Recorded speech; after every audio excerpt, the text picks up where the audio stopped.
Welcome to part 2 of this recording. Okay, on to it straight away.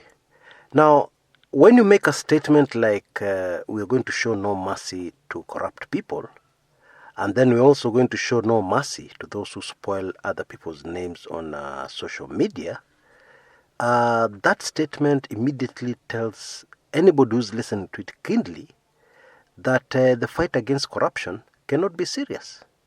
And it is for a very simple reason. The media in Kenya is kaput. Yeah, the media in Kenya is struggling for survival. The media in Kenya, and of course I'm talking about the mainstream media, is controlled.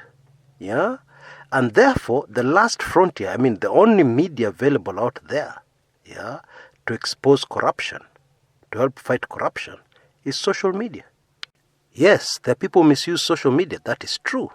However, in my view, the best way of going about this is you fight corruption first, then deal with social media when you have dealt with corruption.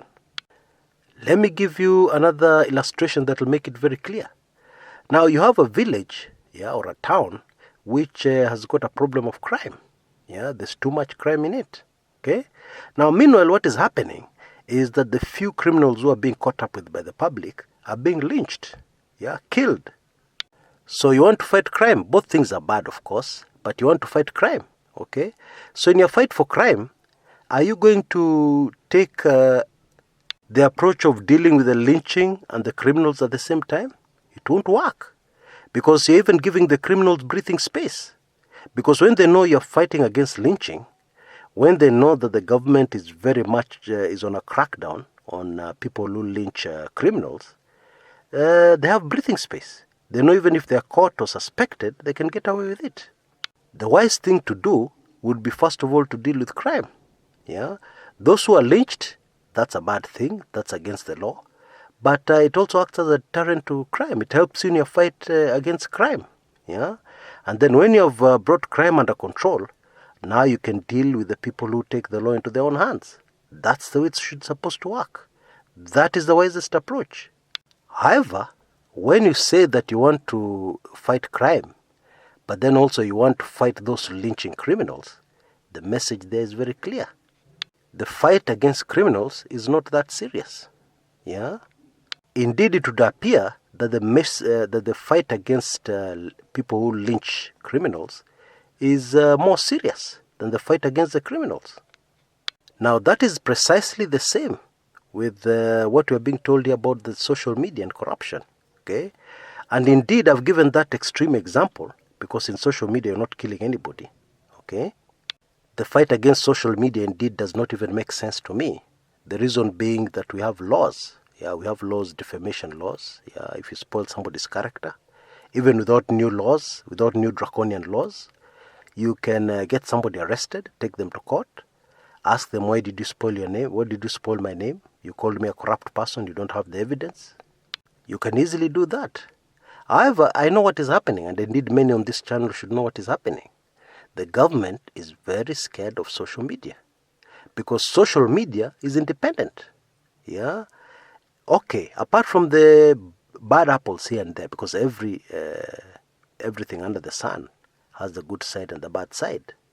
Everything under the sun, even if it's good, will have evil elements lacking somewhere, looking to pounce and do something evil, using something which should be useful to most people, like social media. But the mistake social media has made is that it's independent, and Kenyans are using it very appropriately. They're using it to expose the rot in Kenya. Now, the latest example, of course, is that example which Kenyans will not forget, where the deputy governor of Kirinyaga was exposed on social media, naked with his birthday suit, with a married woman. The mainstream media would never have carried such a story, but it was on social media. So Kenyans were informed. The thing came out, the whole rot, came out for all to see. Conclusive evidence. Now, of course, the government does not like anything they cannot control. Politicians hate social media, because they can't control it. And that's why they've passed a new law which is very unconstitutional, But that's the way things are. Social media is the last frontier as far as free and independent media is concerned in Kenya. And now the government wants to fight it very strongly, crack down on it, at the same time as it's cracking down on corruption. How will that work? To be honest, I have no idea. In my view, that is giving corrupt individuals breathing space. And that is why, with all due respect to the President of the Republic of Kenya, it will be very difficult, extremely difficult, for anybody to believe that the government is serious about fighting against corruption. And I'm not talking about arresting small fish. I'm talking about arresting the people heading cartels. Very, very big fish. Many of them deep in government. Many of them in very senior positions in government. Now, in conclusion, when you take all these things and put them together, it becomes clear that it will be very difficult for this Jubilee government to survive without doing something very drastic about corruption. That is very clear.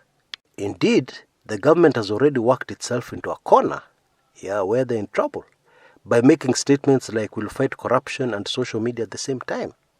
And so, I'm now ready to agree with that wise old man that the current spate of corruption scandals could very, very easily bring this Jubilee government down. And I'm serious. Until next time, this is Kumekucha.